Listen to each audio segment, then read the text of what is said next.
Well, welcome everyone to, I'm Stephanie Anderson, the National Chapter Liaison, here with Nikki Sparrow and Lori Putnam, bringing you the first virtual chapter training.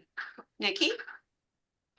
Hi, I'm Nikki. I'm the chapter specialist here at C.O.P.S. And just a couple things before we get started. If you would like to engage with other attendees, please use the chat feature. And if you would like to ask a presenter a question, please use the Q&A feature. Hi, everyone. I'm Lori Putnam. I'm the Chapter and Survivor Support Director, and I was able to take all of the Stephanie Andersons and Diane Bernhardts and put you all back in as attendees. So we will just be using the panelist format. So thank you all of the Stephanies and Dianes for joining us today. Well, good afternoon, chapter friends. Welcome to our first quarterly virtual board chapter training. As I said, I'm Stephanie Anderson, your National Chapter Liaison. We're pleased to have you join us today and have some exciting, informative topics to cover. Also, don't forget, these sessions will be recorded, so you can review and revisit them, and they can be shared with your fellow board members in chapter membership. We'll provide links to those recordings at a later date. Before we begin, I'd like to take a moment to recognize the sacrifices that brought us together here today. First and foremost, those of all your fallen law enforcement officers who made the ultimate sacrifice. They will not be forgotten. Also, the sacrifices that you all make to serve and support fellow survivors and the National C.O.P.S organization by your participation with your chapter. We are keenly aware that you all are survivors first, and that these are volunteer positions. We realize that you have busy lives, families, jobs, community, and social obligations, to name a few. You face many challenges, and sometimes it may seem like a thankless task. Please be assured that National C.O.P.S is exceedingly grateful for your involvement. You are on the front lines. Often the first impression a survivor or agency has of C.O.P.S when there's been a line of duty death, making that initial contact. You're the boots on the ground, grassroots representatives of C.O.P.S, increasing public awareness of the organization on a local level. We strive to support our 55 chapters across the nation, but would truly be unable to accomplish the great things this organization does nationally without your help and support. On behalf of the staff at the National Office and the National Board of C.O.P.S, thank you very much. Our first speaker this afternoon is C.O.P.S National President, Connie Moyer, who has a message to share with you. Connie? Well, thank you, Stephanie. I appreciate that. That was very nice. I don't know. Oh, am I unmuted? Yes, I think I am. First of all, I am so sorry. Technology is not my greatest asset. So I'm learning, as all of you are, and we'll get through this together. The National Board was very excited to try something new. So these virtual board chapter trainings are a first step in changing some things. That doesn't mean they were very adamant when we discussed it. This is not necessarily a permanent thing. It is, we needed to try and expand and do new things, and change oftentimes is not easy on us, but sometimes we find that it's a lot better after we've tried something. So bear with us, be patient with us, because I, as well as all of you, are learning something new. Thank you for your dedication that you do to your chapter members. We are a peer support organization, and without each one of you working together as the boots on the ground to help us accomplish our goals, we wouldn't be able to do it without you. And for that, I thank you from the bottom of my heart. Now I'm going to let the rest of them do their job. Boom, boom, I'm done. Somebody else needs to talk, or do I not hear anybody? I believe Diane is up next. Okay, I'll go here. I'm going to share my screen. Okay.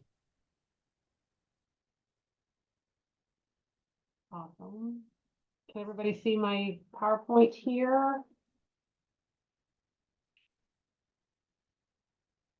Yes? Is it? Nod your head, Lori. Is it working? Okay, awesome. Yes. Okay, first of all, take a look at Stephanie. Now, who here thinks that Stephanie's sitting on top of the boardroom table right now in that picture? Isn't that awesome? That's something that we set that to a background for us, and we didn't realize when we set it up, it would look like we were sitting on the table in all of our presentations, but it looks very good. We'll just have to turn us around at some point so it looks like we're in the chair, but it's so fun. I would just like to say welcome to board chapter training. I'm going to do a very shortened version of what I would normally do at the full board chapter training, which is I would go through the whole year. I've kind of given you updates, but since we're doing this quarterly, this is going to let us give you a little bit more specific updates specific to our time that we're on right now. So that's pretty cool. I think you're going to find that there are a lot of the topics we're covering today are going to be really meaningful for what you're working on in your chapter right now. So I'm going to start right into our news from National and give you a few updates. And slideshow isn't going to work. Hold on a second.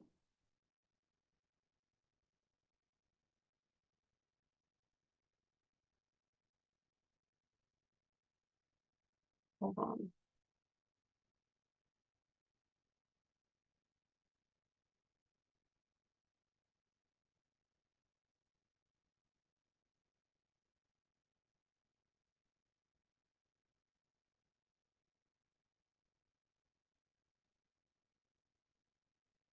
Is it doing the thing where it's showing on your right screen and Very not good. this? It wouldn't show on my other, it wouldn't let me switch it, but it did. Okay, so first thing I'm going to go through, sorry about that. Our first thing is our Surviving to Thriving conference that just happened in January. I just want to give you guys an update on that. We were really excited to host this conference. It was something brand new for us.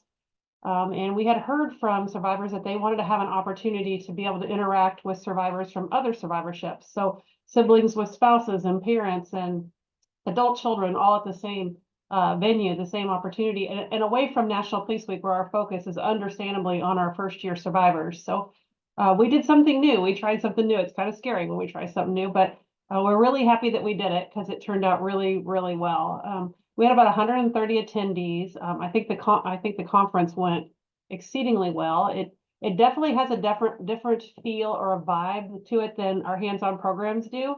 Our hands-on programs is definitely when we have our new survivors, or we have survivors that are working through their grief, at least initially, especially. Those hands-on programs can't be replaced. Like they know what they're doing, and Susie and everybody who set this up really knew what they were doing in the day, and it's still working. So our intention is not to change that at all. Our idea is to add one more thing as our membership grows, that people have different opportunities to go to what fits them the best. So that's what we did. If you could in the chat, if you attended this year's Surviving to Thriving, if you could put a couple comments in there on what you thought, I think everybody would love to see that. But this year we had about 130 attendees, 18 different survivorships attended. So we had just about almost all of the different survivor types were there at the conference, and we held it in Grapevine, Texas. Our intention is in 2025 to take it back to Grapevine, Texas, but maybe in late February, beginning of March, or probably in February rather than January, because we heard from you all that there was a challenge of having that so soon after the holidays, and that time of year from some parts of our country, it's very difficult to travel because of the weather and such. So that's Surviving to Thriving. I can't see your chat, but I imagine that Lori is monitoring that, or Stephanie for us. Next announcement, Outward Bound is back. We have not hosted Outward Bound since 2019, and I thought this was really important to bring this up because I'm certain that we have people that are on this board chapter training who maybe were not even a part of C.O.P.S when we last hosted Outward Bound. We stopped hosting this in 2020 because of COVID, and they stopped allowing us to come because of that. And this has been the first year where they've opened it up enough that we can actually send, and we're send our kids to this. And we're happy to say that we have filled it up for this year already. I would say if you have people that are interested in, or kids that are interested in going, to go ahead and have them register. And we have a waiting list, so if we have any kind of cancellation, we will be able to add those kids into the Outward Bound.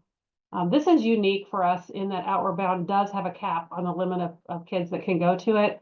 It's different than Young Adults Camp, where we can continue to let that grow, but Outward Bound, because it's off the grid out into the wilderness, and there's a certain number of leaders and rafts, frankly, to go on, that is actually, we're capped on a number of that one. So But we're really excited. I can't wait to see the pictures come back from Outward Bound. Another announcement, Kids Camp. This year, Kids Camp is going to be at an earlier date. If you guys probably, if you don't have kids, you may not know this yet, but in July is when we normally host Kids Camp.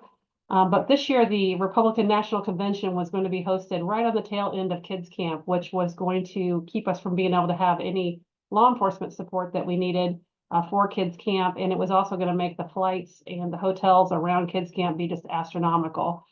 We really literally cannot host Kids Camp without our law enforcement support. So we moved this to earlier. That might be a little bit of a challenge for some folks because of the end of school. We understand that if we could have avoided that, we absolutely would have. But this was literally the only time that we could do that. So if you have kids that are surviving parents that need a note from us saying that that Kids Camp is being held so the kids can get out of school or anything else, let us know for that. Our plan would be to try to move that back to July in 2025. And Lori, I can't see chat, so if anybody has questions you need me to address, please cut me off and let me know. I will do it. We're trying to fix chat. It says on our end that it's enabled, but it's saying on their end it's disabled. So we're trying to get it up and running. That So put works. it in Q&A for now, guys. Oh yeah, Q&A will be good too. Either one will work. Okay. This year, three new locations for retreats. We will be having the Coworkers for Couples next month in St. Simons Island, Georgia. That's Epworth by the Sea. That's where our young adults camp is normally. We have moved to that location. And so it's not new to C.O.P.S, but it's new to this retreat. What we're trying to do on those retreats that have like the spouses and the coworkers where they potentially could go to more than one retreat, we want to make sure they have an opportunity to not go back to the same place for both. So that was our goal. Siblings retreat and spouses retreat are both going to be held at YMCA the Rockies. We're super excited about how large that facility is, and it's going to allow us to grow for years there. So we will be, that'll be all new logistics for us, which that's a challenge. But we are headed out there first week in April to lock down activities and fun things for you all to do at those retreats. So we're excited about that. New in 2024, something that we're going to try to do for retreats, rather than doing the retreat t-shirts that we have order ahead of time, is we have a different kind of program where you can order custom gear before your retreats that would be designated for your survivor group. So for example, if you are a sibling, your shirts might say in honor of my brother or my sister, but there will be different things that you can have customized with your officer's name on that prior to the retreat if you want, and you can get that brought to you at the retreat or mailed to you ahead of time. So that's new for us. We're kind of excited to see where that goes. And Connie, I don't know if you see, I think Scott's on a koozie up there. So anyway, traumas and law enforcement training. Oh, he is. Yes. Yeah, he was. Yes. Well, the videos were in front of it. Okay. Oh, Sorry. I got you. So we get questions sometimes from chapters of, we would like to have a traumas and law enforcement training in our area. What do we need to do? So what we do if we are going to host a training there is we're looking for location to the international airports. It's really important because we bring about 9 or 10 different presenters in with us when we do a traumas training, and going back and forth the airport when it's very far is really challenging and expensive, frankly. And some of those regional airlines also have extraordinarily expensive flights in from the rest of the country. So we definitely look for international airports if we can find them. We want to have a facility that holds at least 125, and that's on the low end. We really prefer to be able to host more than that. It's always great if they can be reduced or free of charge. Churches actually work for us for something like that. If some of those large churches have facilities where they can do that for us. Obviously, we can bring in some of the AV, but anytime we have an opportunity to use AV that's already built into a room, that's helpful. We look for nearby hotels. We look for nearby restaurants. We look for a host agency of law enforcement that can help us promote it. If you're interested in this, and this is something you would want the national board to consider, they make that decision in May of every year. So we would ask that you send that to us and reach out to Quabana in the training department no later than Monday, April 5th. That'll give them some time to look at anything that you are interested or any information that you can share with them. So we can then share that out to the national board, who ultimately makes that decision of where we go for our trauma training. Is there any questions about that? I'm going to keep going unless Lori stops me. So you guys have probably seen this. I just wanted to share this with you. We're really excited about this fundraiser that we started doing this year. And I just wanted to let you know that we were doing this if you hadn't seen it, because it's been really successful. We've have upwards of about 500 flags that have been sold so far. And this is to help us offset some of the costs that we have.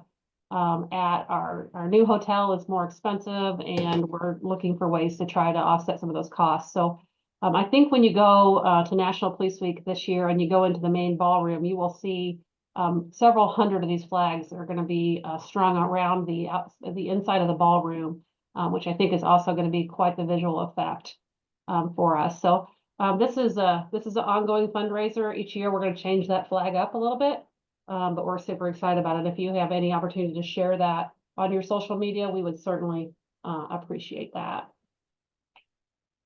Okay, so something new that we're going to be doing is this is going to kick off sometime this summer. I do not have an exact date yet for you, but we're going to start hosting PSOB and C.O.P.S benefits meetings, and we are going to be doing that hopefully in conjunction with you. So what the idea was, the concept was, it came actually after a congressional inquiry that they called and asked us if we were able to say with 100% certainty that we had offered benefit assistance with every line of duty death across the country. And as you all know, a lot of times that benefit assistance is spread out different ways. Sometimes it's the chapter handling it. Sometimes it is another organization within the chapter that's handling that.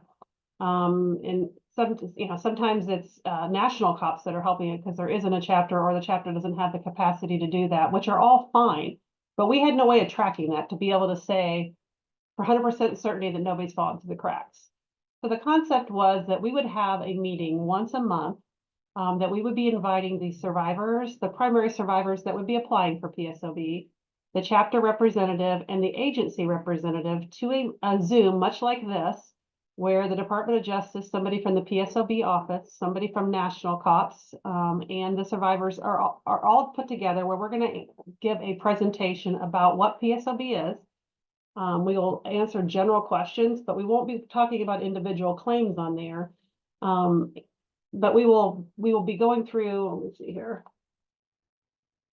We'll be going through an overview of what PSOB is and the educational benefits.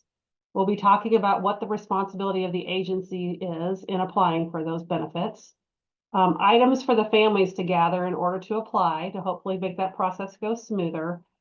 We'll be looking for educating them on ways to avoid that process from coming to a halt. As we all know, that happens sometimes where the PSOB process just stops because they're missing for things. And we'll be talking through what those common things are that stop this process in its tracks.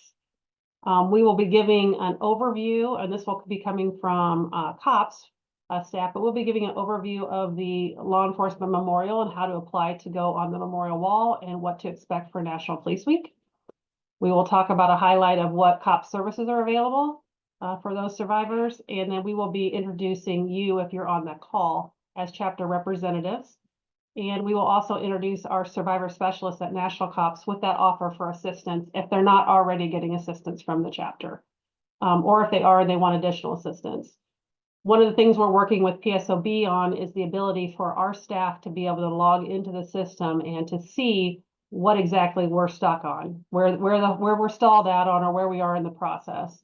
And this is one of those steps in creating that partnership with PSOB to provide this education, and then to also connect those survivors really early on in the process, so we don't have survivors that kind of fall through the cracks, which we see every year. We see a few survivors that get to Police Week and they don't even know they can apply for PSOB benefits. So we need to make sure that never happens. So that's our goal with this. To put it in perspective, if we started this in June, we would be inviting the survivors from the officers that died in March or April. Somewhere around that 2 to 3 months spot is where we're at. And it would be a group meeting where everybody's there and they would see other survivors that were also on those meetings. But it'll be their first introduction to National C.O.P.S. So this is just kind of an overview for you of what's going to happen with that. You will get more information from us as we set the dates. We do intend to do a survivor meeting for what we have had traditionally as line of duty deaths, and another survivor meeting separately for our suicide deaths. And the reason we're doing that separate, just to let you know, it's not because we're trying to separate out our survivors. It's because the application process for PSOB is slightly different for the suicide survivors. So we don't want to muddy the water there. We want to make sure we're giving those suicide survivors the information they need versus what our traditional line of duty deaths have been. So you'll see more on that, but you've heard that first here, and we're going to get dates set, and then I'll get more information out to you on that. Our hope in this too is it gives you one more tool in your toolbox. So if you're trying, you have a line of duty death and you're going to the agency, and they may be like, if they haven't heard of you before, who is this C.O.P.S and why are they here? And are they really legitimate? And at some point, once this becomes part of the process, it's, C.O.P.S is going to be their connection to this informational meeting for their families with the Department of Justice. And we're all going to be in that same room together, which lends a huge amount of legitimacy to what you all already do. So I think that would be really helpful for you guys going forward. Okay, so this is my, I'm gonna get on my soapbox a little bit on this part, because I think this is so important that we talk about this. So one of the challenges of being on a nonprofit board is making sure that we are being good stewards of the money that is donated to us. And it is, none of you, as you heard Stephanie say earlier, and Connie, we know that you all are volunteers, and we know that this is not easy. So that's why we're here to support you in this. But I also, by supporting you, it's important to be able to tell you like where you could possibly get yourself into some trouble, right?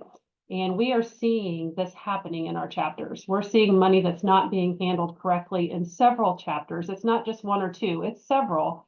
Enough that we want to say, let's go through this really quick and just say, ask yourself these questions as I go through this. So if you think back on your chapter and what you're doing and how you're handling your money, are you doing these things? For example, are you having all of your purchases pre-approved by your board and noted in your minutes? And if you're not, if they're not all being pre-approved, has your board set a budget for your event? And any departure from that, has that been approved by the board? For example, it's perfectly okay to say we're going to designate $300 per survivor to attend their hands-on program, or to attend National Police Week, or Survivor to Thriving, or anything. It's okay to put that in your budget, and then you don't have to go back and individually approve those. But for, if you decide you're going to make a donation to a memorial or something like that, then that's something your board has to come together and make a decision, and that has to be in your minutes. Your treasurers, your presidents by themselves cannot make those decisions. It has to be made as a board.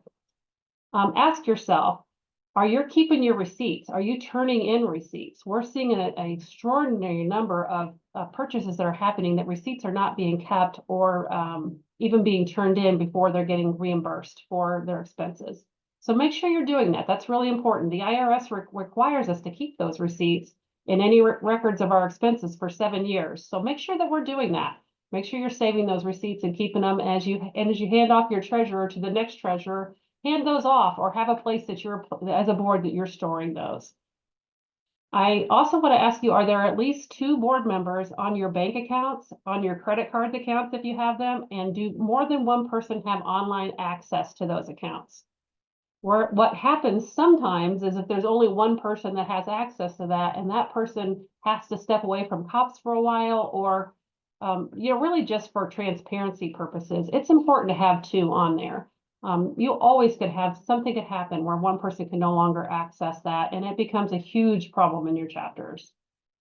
Another question to ask yourself, are your board members playing the roles that they were elected into? So is your treasurer truly in charge of your books? Is your president acting as the leader of your board, or do you have somebody outside of that that's doing that? Is your trustees that are not elected, are they voting? Those kind of questions that you're like, are we doing what we're supposed to do by our bylaws? That's important that we're following what our bylaws are, and that we're all doing the roles that we need to. It can become very easy, and we see it happen in chapters where there's one person that's been doing COPS for a very, very long time, and they really know what they're doing, and they probably are really good at it. I'm not going to lie, and we're very, very thankful for those people. But what happens is if that person then starts doing all the different roles to make it easier for someone else, then that's a red flag that something could go wrong in your chapter. And we've seen that happen. So just make sure everybody's playing the role that they are elected to be in. The last thing I want to say is that the entire board is responsible to ensure that finances are being handled correctly, not just the treasurer. So if you are sitting on this and you're a secretary and you're sitting on this training, you just watched me go through those bullet points and you say, oh gosh, I don't know that we're doing this or that, then you actually have a fiduciary responsibility to step up and say something to your board saying, hey, we need to fix this because we're not in compliance. And these are the things that are going to get our chapter in trouble. And I guarantee you they will if you're not doing these. So thanks for letting me be on my soapbox. I wouldn't have done that had we not seen that bad things can happen. And unfortunately, even good people put in the wrong situation can make some bad choices. And sometimes it's people that you would never suspect to do something, maybe not even stealing, but not really following the rules either. So we want to make sure that we're always following the rules. Chapter websites. I just want to throw this out there as an offer to you. We are now helping upwards of about 30 chapters with their websites, but keep in mind that your chapter is your first impression on survivors that may look you up to see if you're legitimate or not. Make sure you have on your website, you've got up to date when your next meetings are. Hopefully you have your meetings set for a year out. That's the thing that I would like to ask you to do right after your elections coming up in March is set your meetings for the year. Get those all on there, get them all on the website so everybody will know ahead of time where, when those meetings are, and hopefully we can get more people involved. Ideas, share success stories on your chapters. Make them pretty. Let them see those pictures of lives being rebuilt. Put on there the links to the programs. Put in their offers to help them with benefits. How can you assist people from your website? Make sure your contact information is up to date. That's super hard sometimes, but we're coming up on elections, so we make sure everybody needs to go back and look at their website very soon to make sure they're up to date. Make sure there's a link where somebody can go to your website and they can get in contact with a person. That's hard sometimes, but they need to be able to click on something on your website and either get an email or a phone number or hopefully both of somebody who will answer their call. And I also want to tell you that this is not something that is everybody's, everybody is good at this, like not, I wouldn't know how to put together a website myself. But we have people who can, and we will do that free of charge for you. From the national perspective, we will come in and help you build your chapter, and then we will teach you on how to update that yourself. If you're not able to, then I'm telling you, nobody here is going to tell you no. If you call and say, I need to change a meeting date, we are going to help you with that too. We'll try to teach you, and if it doesn't work, then we will just do it for you. But I'm watching Connie, but I can tell you that it's super important, and I can tell you that we will never tell you no. So we would encourage you to go look at your website and see if it's doing these things. All right, I am going to turn this over to Barbie, who's going to talk about some changes to our upcoming election. If you guys can make Barbie a panelist for me. Thank you all for your attention and for all you do. Like I'm truly indebted to each one of you, and it was exciting to see your names join this call. I can't wait to see some of you at National Police Week. There she is, Deputy Director Barbie Squires. I'm here. Hi, everyone. It's good to be here. I am Barbie Squires. I'm the Deputy Director, and I am obviously a big Chiefs fan. Go Chiefs. But one of the job duties I have is I am a member of the bylaws and the SOP committee for National C.O.P.S. And that committee has been extremely busy here lately. We have been meeting about all kind of overall looking at the SOPs and the bylaws for kind of housekeeping things that we've needed to fix for a while and things that maybe don't apply anymore. And so one of the main ones that we focused on over the last couple months was SOP 6.0, which is the SOP that is the nominations and election process for the National C.O.P.S board. So this is, again, it's the national board election, not your chapter board election. So there were a lot of housekeeping things. Mainly, a majority of the things that we changed had to do with timing. So we took a good look at it, and there were some areas that the deadlines were backed up against each other, and it was really it wasn't practical, and so we changed those things. The first one that we looked at was that all national board applicants are required to have a criminal background check done in order to run for the board. And we moved the deadline to provide adequate time for the background checks to go through before before we were actually passing the names of the applicants on to the Nominations and Elections Committee. So we shored that up a little bit, and it worked really well this time for this current election process that we're in. Another thing we did is we moved the videotaped interviews to earlier in the process. We used to do those during National Police Week. And one, it was a huge time commitment for the board and staff to pull those interviews off right in the middle of an extremely busy, very busy week already, as you can imagine.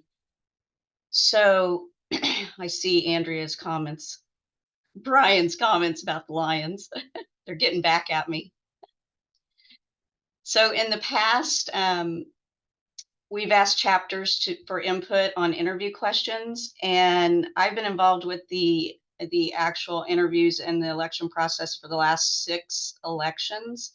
And typically we receive very, very little input from chapters, and it was slowing down the process 2 to 3 weeks we had built in for those questions. So chapters still have a voice and can affect those questions if you feel strongly about that. You just need to work directly with the NCL. So the Nominations and Election Committee and the NCL get together and formulate the questions for this year's nominees. And it gave us a lot of time back. And then the other one is the applications. Whoops. I'm moving my screen around so I can see. The applications and the videotaped interviews, because of the way the process was laid out, they were going out separately. So about March, April, in 1st of April, we would send all of the nominees' applications out to the chapters so they could start looking at those. And then way later in the process, June 5th, we would send out the interviews. So we kind of streamlined the process. And since we're gaining time back through these other changes, we are able to send the applications along with the videotaped interviews all in one package out to the chapters. And instead of waiting till June 5th to hear those videos, and I know the chapters really, they listen to those videos when they're talking about voting for their region trustee and the national president. We're now able to do that as soon as April 10th. So that will give the chapters a whole lot more time to digest those and think about it and plan for their national election votes. Instead of, I know in the past we've had some where your quarterly meeting was like June 3rd, and we didn't have to get those videos to you until June 5th. And so we really tried to push it up. So this kind of took care of that issue. And then since we have changed board chapter training to virtual and quarterly, we'll no longer be having that in person on. We may at some point want to do an in-person one, but the routine is going to be virtual and quarterly. So we no longer have that that meeting in person in July where all of the culmination of the election happened. The ballots were due prior to that. They were taken to board chapter training and they were tabulated at board chapter training. So now we're able to get those votes and tabulate them much earlier. And then we can notify the nominees of the election results. And then once that happens, a formal announcement will be made to the membership and chapter leadership about the results of the election. well, and this will happen well in advance of the July board meeting. So those people that are running in a contested election don't necessarily have to go to that July board meeting if they don't win the election. So it'll save money and time and just kind of a more sensitive way to handle it. So the new board will still start. It will turn over at that July board meeting. There will be a current board or the outgoing board meeting one day, and the following day will be the new board. So it really, these changes really have kind of streamlined the process, and I think you'll see benefits of it this year as we initiate it for the first time. Then the other major thing that came out of revising 6.0 was a direct result of input from chapters across the country over the last few years. It's the weight of the national board members' votes. So in the past, all of the voting members, so there were 10 voting members of the national board. Each one of them got to vote for the region trustees. So some of the regions, most of the regions don't even have 10 chapters. I don't think there's any region that has 10 chapters. So that's putting a whole lot of weight in those region elections with the current national board. So it was reviewed and discussed, and the consensus was that the national board would still each vote for the region trustees, but then for that region, it would be the majority of those votes from the national board that would represent one collective vote to be thrown into the election with the, like, say the region has 6 chapters in it.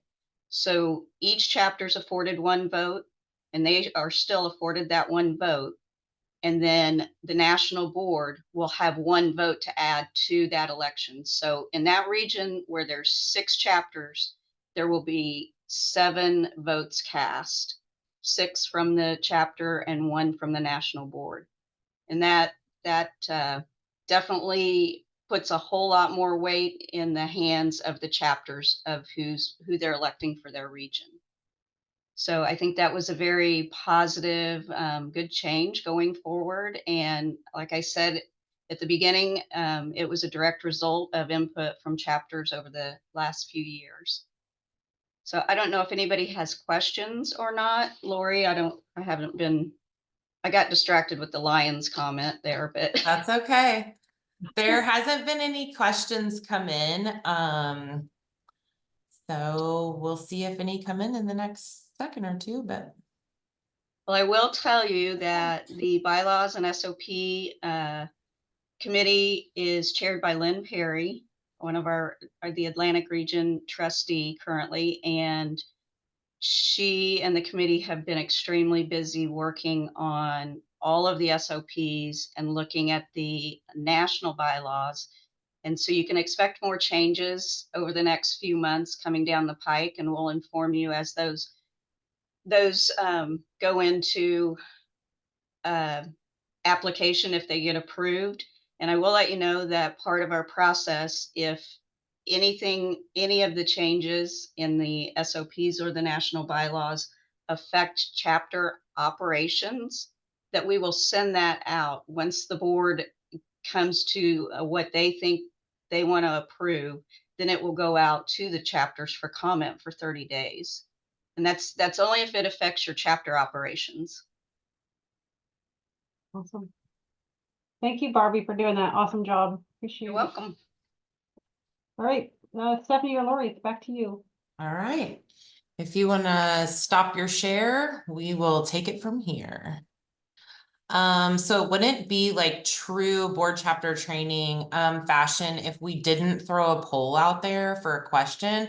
So during News from National, Diane talked about the retreats. And so we want to know how many of you are attending your retreat out of there. So 10 if you're registered and planning to attend, or 0 if you haven't.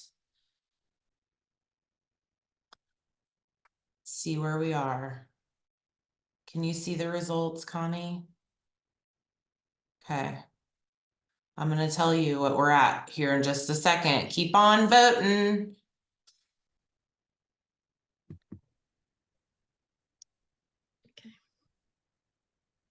I got it, but I couldn't push it.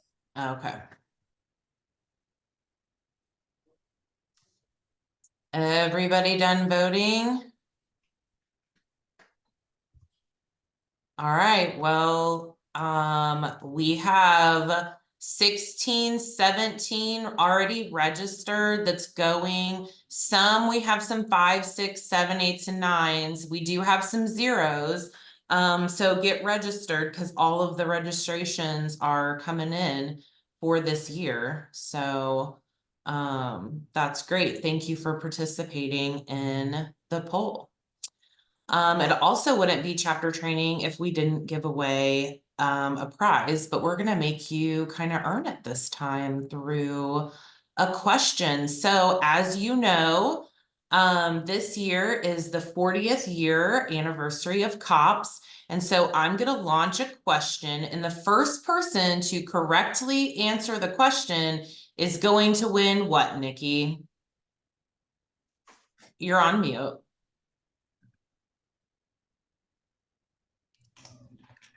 One of these mouse pads. Aren't those awesome? Love it. Okay, here's the question. Get ready.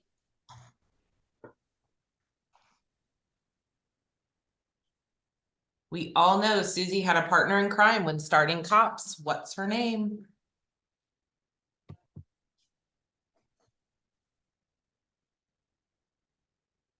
Okay, let's see who the first answer was.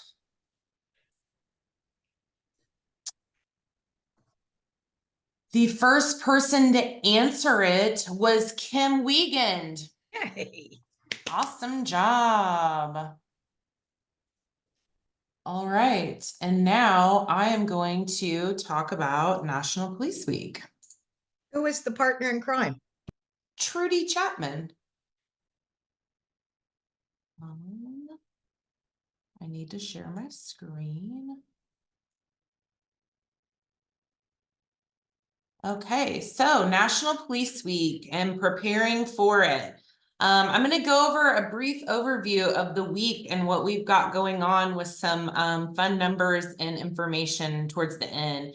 So May 11th and 12th are arrival days to Ronald Reagan Airport, 9 a.m. to 6 p.m. for survivors that give their flight info to C.O.P.S. and register through C.O.P.S. On May 12th, we will have the Law Enforcement United arrival, so stay tuned for some exciting news. On May 13th, we will have the Candlelight Vigil. There will be busing from the Omni in the Washington Hilton. The busing will start about 3 to 3:30 p.m. and the Candlelight Vigil will begin at 8 p.m. on the 13th. On May 14th and May 16th at the Washington Hilton, we have the National Police Survivors Conference. So we will have keynote speakers on the 14th, support sessions on the 14th. The Kids Teens program will be happening on the 14th and 16th for the kiddos.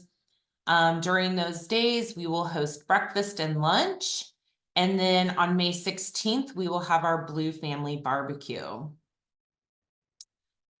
This year, we are celebrating 40 years of C.O.P.S. So please join us for our 40th anniversary celebration formal gala at the Washington Hilton on May 14th at 6:30 p.m. So get your tickets now because you don't want to miss Craig Morgan and you do not want to miss the 40-year presentation of C.O.P.S. I hear it's really, really, really great. So on May 15th, we will, the FOP will host the National Peace Officers Memorial Service. Something to note during the service is a lot of questions that we get here at C.O.P.S. is what is participating versus non-participating family members. I did list the FOP's email address down there under the 4th bullet point, and I will send out my presentation following. to reach out, and feel free to reach out to that for any questions regarding the memorial service, so you know that they're getting answered from the FOP directly. The participating family members are identified by the FOP, and they are actually the ones that walk up with the escort officer and place the flower in the wreath. And non-participating family members are still seated inside the inner perimeter, but they're just not participating in the wreath ceremony. Again, those are identified by the FOP. If you have questions because of family dynamics, or, you know, there is no spouse, there is no parents, but there's, you know, a cousin, like those are the questions that you need to email and talk to the FOP about, because they're the ones that make that decision on participating, non-participating family.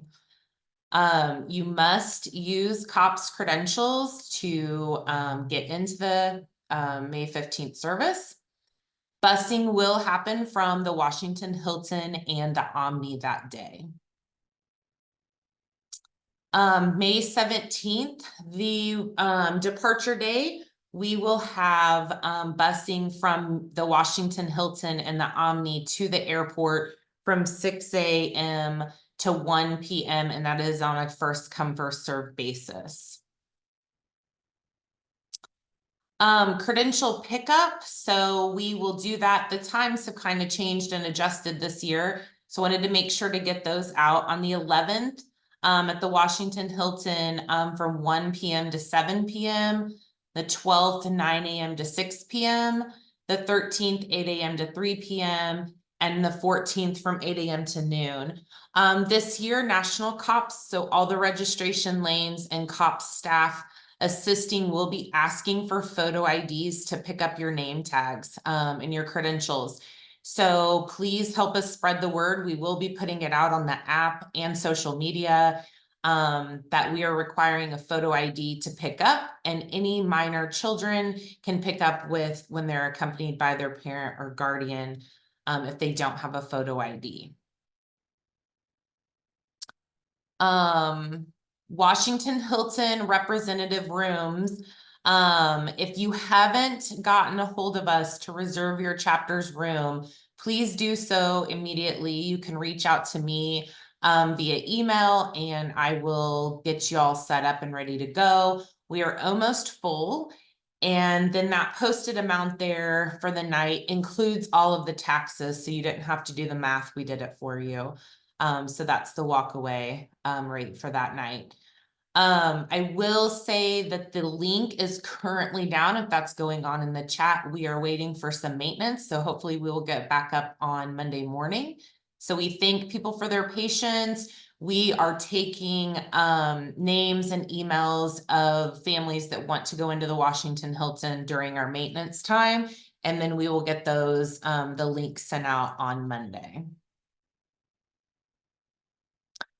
Just to go over a little bit of registration numbers so far, with a couple weeks left yet to go. We're honoring 224 officers, 62 historical officers for the wall, and in conjunction with the current year numbers. We are just over 3,000 people registered with the deadline of March 29th. And we have 77% represented by a family member, and we have 53 represented by a coworker. So we're really tracking good. But if you have current year families that haven't gotten registered yet, send them over to the website before the 29th.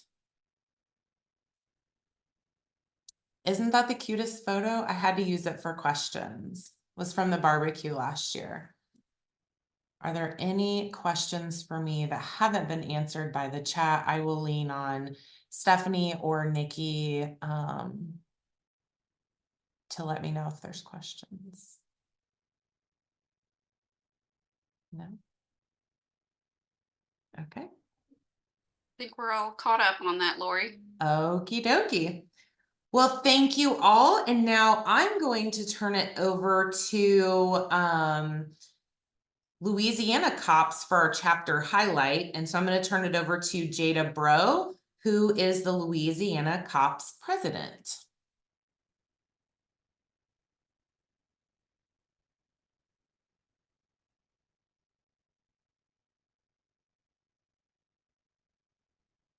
Is she? I'm gonna promote her and allow her to talk.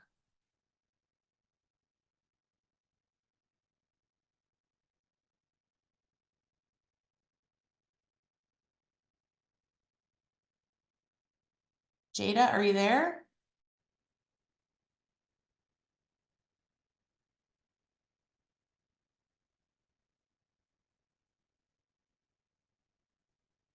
Jada?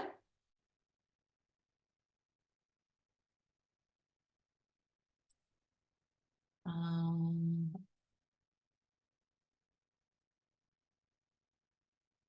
I'm not sure what's going on with the chapter highlight.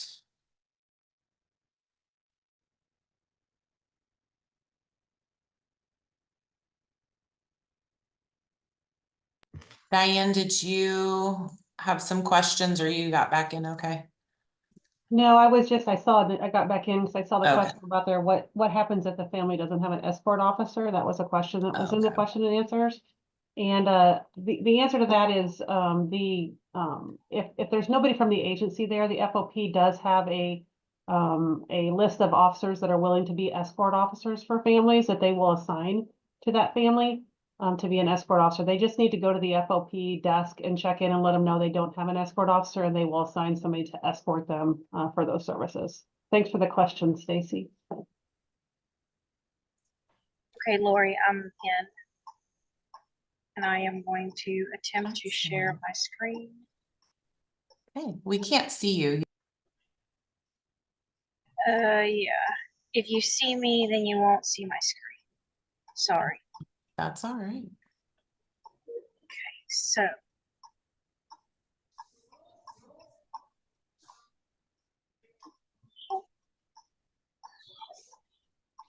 Okay, so Jada Bro, I am the current president of Louisiana. I am a surviving coworker. My partner is Sergeant Frederick Rickenbach, who's into watches January 26th of 2013.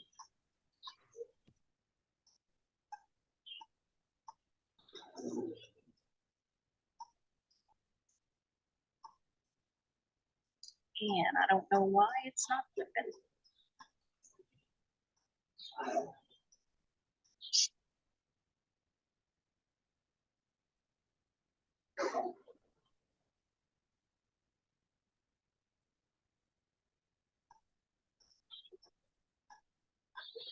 I'm not sure what's going on with the PowerPoint because I did it earlier and it worked, of course.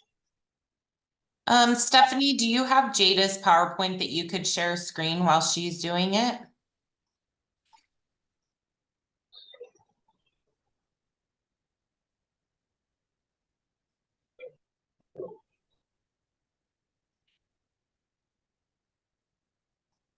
I don't have it or else what, Steph, can you hear me? Yeah, hang on just a second. I'm Okay. looking for it. I know I have it. Just 1 second, please.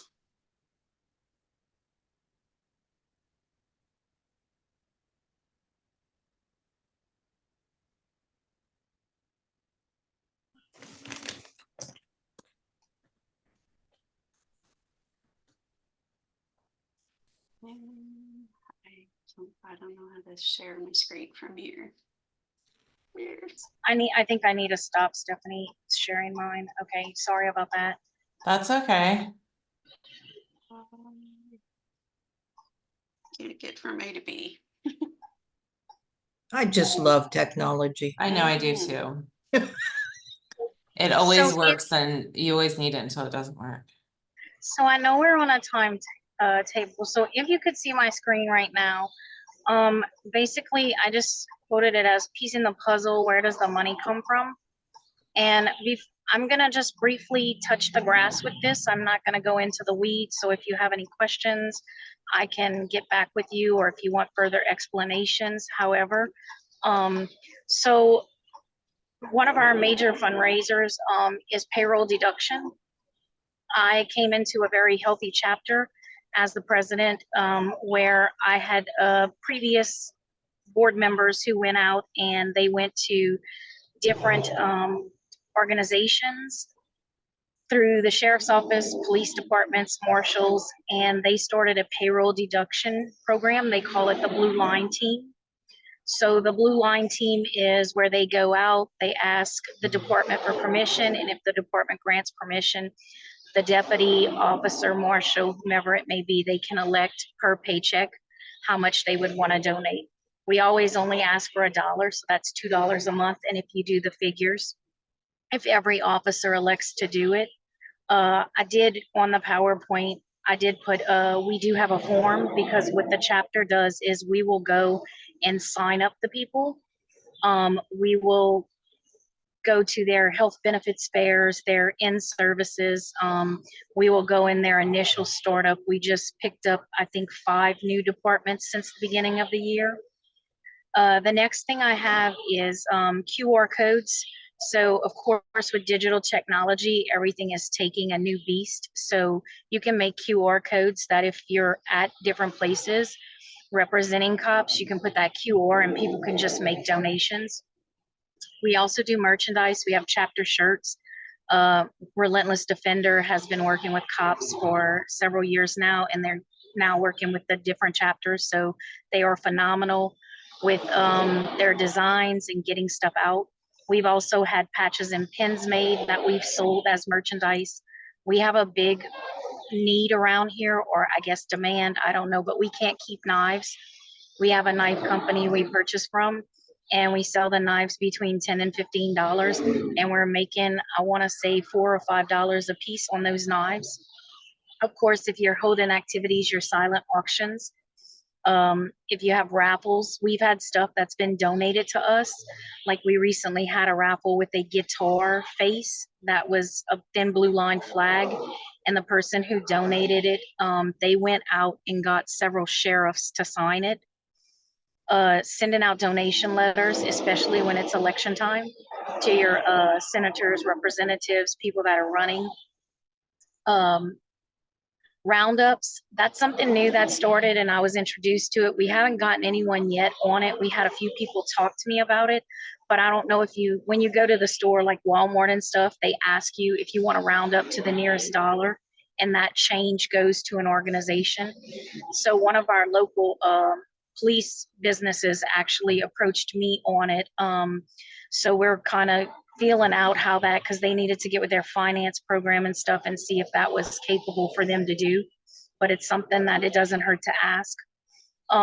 If you have state associations, so we attend the Sheriff's Office Association, the Louisiana Chief of Police Association, hostage negotiations, Narcotics Association.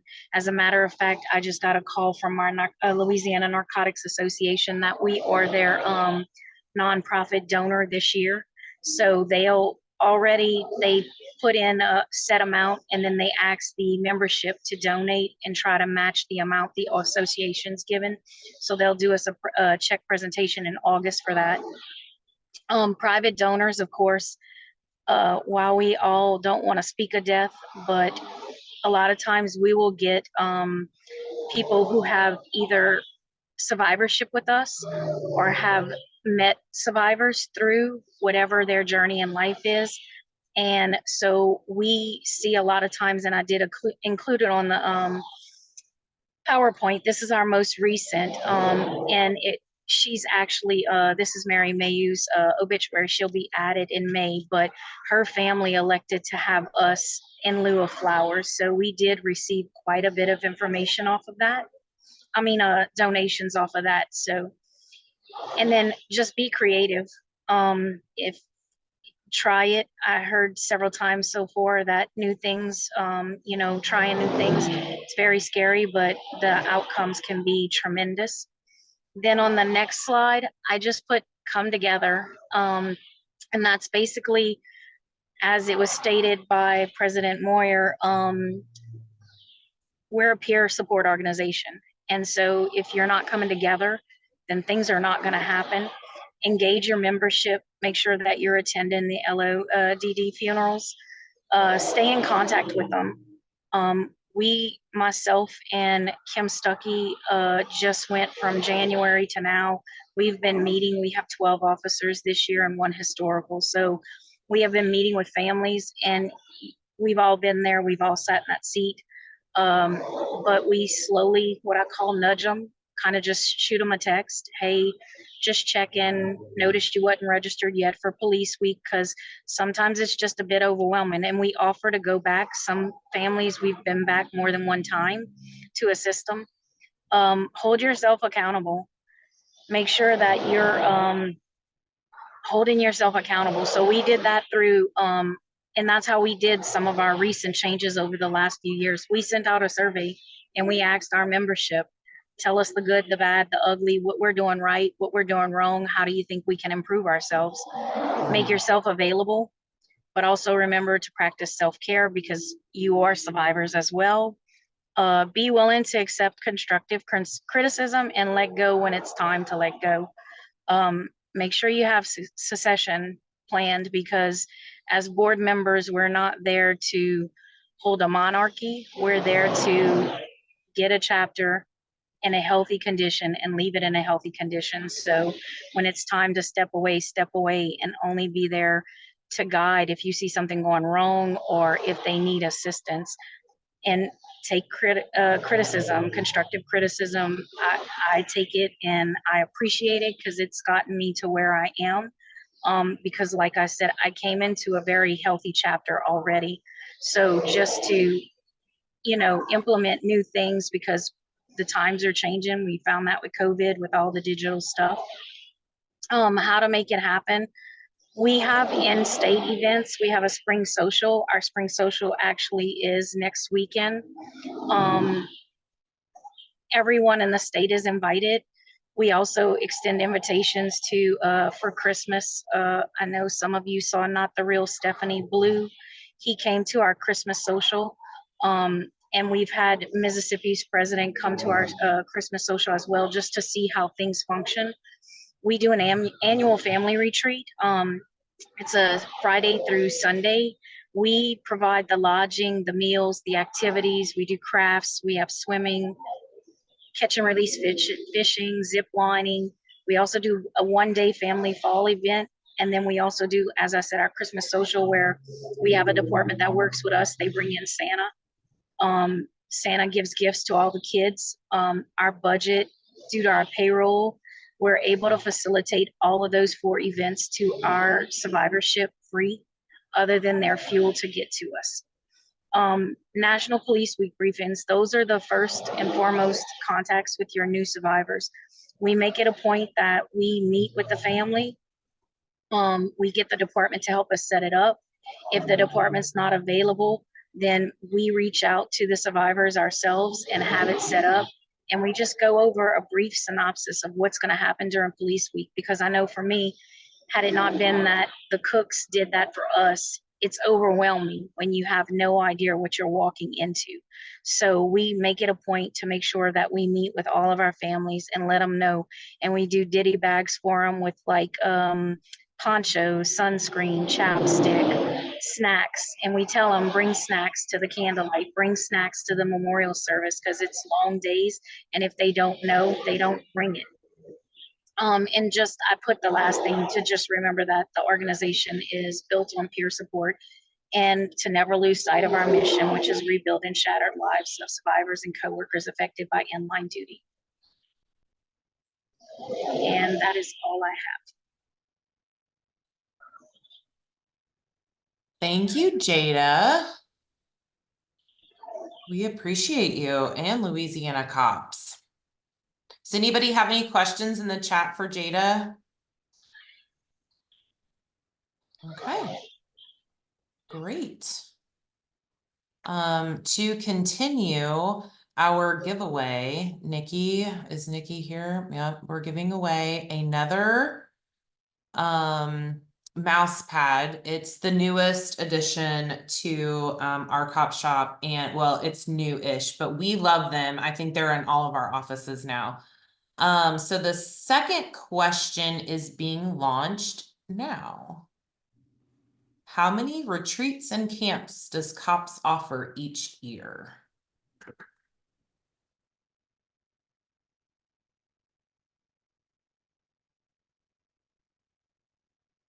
Okay, well, those came in fast.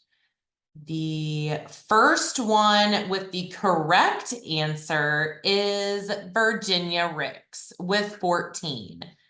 The second correct answer that we will send, because you guys came in at the exact same time, is the email sergeantmarkey@gmail.com. So Nikki will save that information and we will send you a mouse pad. So the correct answer is 14. All right. Moving along, I have one more short presentation for you about the chapter and survivor support unit here at C.O.P.S. So I'm going to just slide right through this. As you know these two wonderful ladies, Stephanie and Nikki, NCL and chapter specialist. We have the two at the front desk area, which is Perry LaFrance and Erin Gisselbeck. Those are the kind, sweet voices you always hear answering the phone and transferring and answering all of your questions. We are pretty lucky to have them at the front. We have Shanna Reiser and Alyssa Starnes as survivor specialists here in this unit. And what we have done is we have split the responsibilities between Shanna and Alyssa, both being survivor specialists. And just to make a more kind of hands-on approach with survivors and for chapters to have a more hands-on approach with the chapter and survivor support unit here at C.O.P.S, that we have taken the 9 regions that C.O.P.S has split up, and we divided those into the West and the East. And Shanna is in the West, and those you'll see the regions that she's covering there on the left-hand side. And then in the East, we have Alyssa with 4 regions over there. And we looked at the whole United States and the regions, and we went through the amount of line of duty deaths that happen over about a 5 or 6 year period of time. Also accounting in there that we had COVID, which was very high numbers, and made this pretty even split. And so this allows each in the West to work directly with the chapter after a line of duty death, to help with paperwork, to help getting family information, whether or not they're submitted for the National Law Enforcement Memorial, more hands-on approach to outreach, calls, emails, mailings, benefits assistance. So Diane mentioned in talking about the PSOB meetings that will be held. You will also have your representative here from C.O.P.S, either Shanna or Alyssa, in your meetings with you. They'll be handling scholarships and kids counseling and National Police Week registrations. So if you're in Ohio and you want to know about your families, you're contacting Alyssa, and she kind of would know from the beginning down all the way through Police Week, like who's registered. So it gives you guys out there that's doing so much hard work in responding to the agencies and the line of duty deaths, to have a more personal approach when working with National C.O.P.S and also National C.O.P.S providing that support to the survivors, so they are getting that personal touch when they call and they have somebody that they know that they can ask questions to and benefits, and it doesn't switch hands to be like, oh, you need to talk to this person for scholarships. So what we've done is we've taken those tasks and we've just kind of brought it together to kind of streamline that process and give that approach. So survivor support, I see there is their chat. That's just a new, let's see. I've lost my screen, so I don't know where it's at now. Oh, stop share. Okay. Are there any Lori, I have a questions? question. Yes, I have a Connie, question. of course. On the map, Mhm. you said you divided it in half, and it didn't look half. Did I hear you say it was based upon the number of line of duty deaths. Yes. Just wanted to clarify that. Yes, Thank we you. took the average. So there's 9 regions, so an even split is impossible. So we looked at it and took the numbers and split it. So where there was, you know, looking at historical data, that there was about the same number of line of duty deaths. It would just, we would be in balance with like chapter numbers and the regions. Any questions? Okay, well, I'm going to turn it over to our NCL to talk to you next.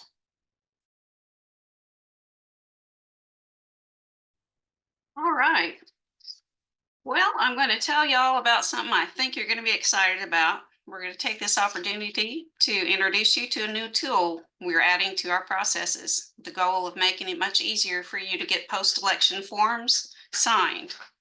Many of you may already be familiar with DocuSign. It's frequently used in the business world, for example, in banking and real estate transactions. DocuSign does not require you to purchase any software or equipment. This is a tool that allows for easy distribution, digital signing, and return of documents. Particularly useful is the feature that allows for multiple signatures. Each person who's required to sign the document is sent an individual email with easy instructions on how to sign. This tool collects those multiple signatures and combines them on one document automatically.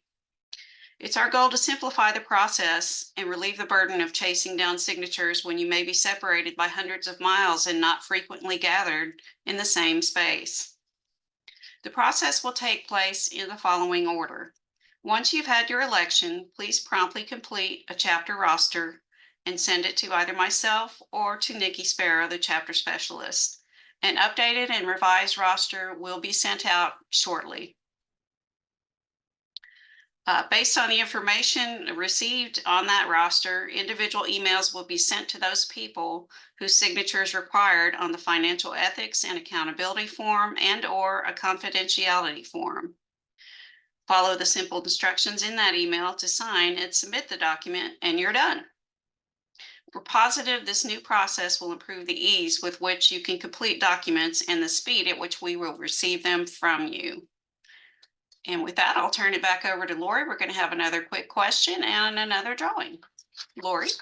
I love DocuSign. I just launched a poll to see, can you guys see the poll of will DocuSign make it easier for your chapter? We've been hearing about this, like all of the signatures and having to send them around, and that means you guys don't have to do Adobe anymore. And there's been not one single no. It's 29. They're all yeses, like yes. We don't have to do Adobe anymore, and we don't have to learn about Adobe signatures anymore. And it's so easy. One person said no. That's okay. We'll get you on board. Or maybe you guys signed them at your meeting. I'm just saying, I don't know. It's so easy. Love it. All right. Well, that concludes our day. But we are here to answer questions. So I know that there's still some panelists on, me, Nikki, Stephanie, Connie, I think Diane's on there. If you have any questions, if not, I'll turn it back over to Stephanie and see if there's anything we can answer. I have some that already did Adobe for confidentiality forms. Is that okay? It's absolutely okay. Yes. You don't have to get away from Adobe. We're just giving you guys another option to get things done with ease. All right. Well, thank you all again for attending. On behalf of the national staff and the National Board of C.O.P.S, thank you for being here with us and attending this virtual board chapter training. We're still working out a few bugs, but we're making great strides, and the next one's going to be even better. I'm very excited to tell you that's going to be tentatively set for Tuesday, June 11th at 2 p.m. Central. So mark your calendars.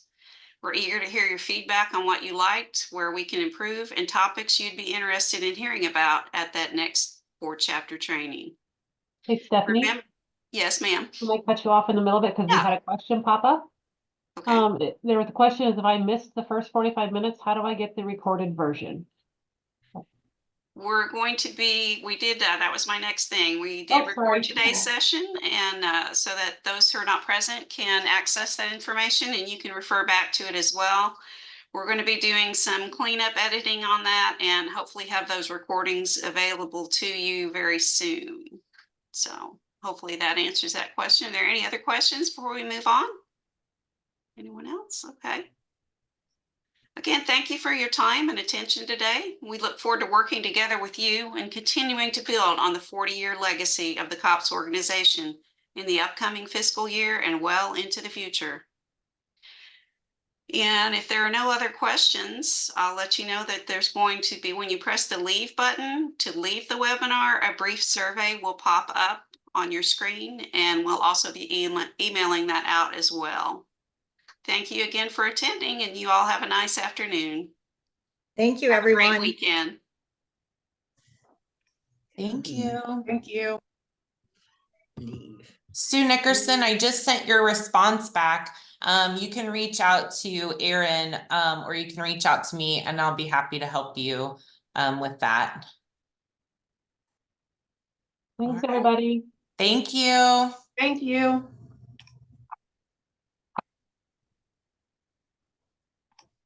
All right, Nikki. Can you end it?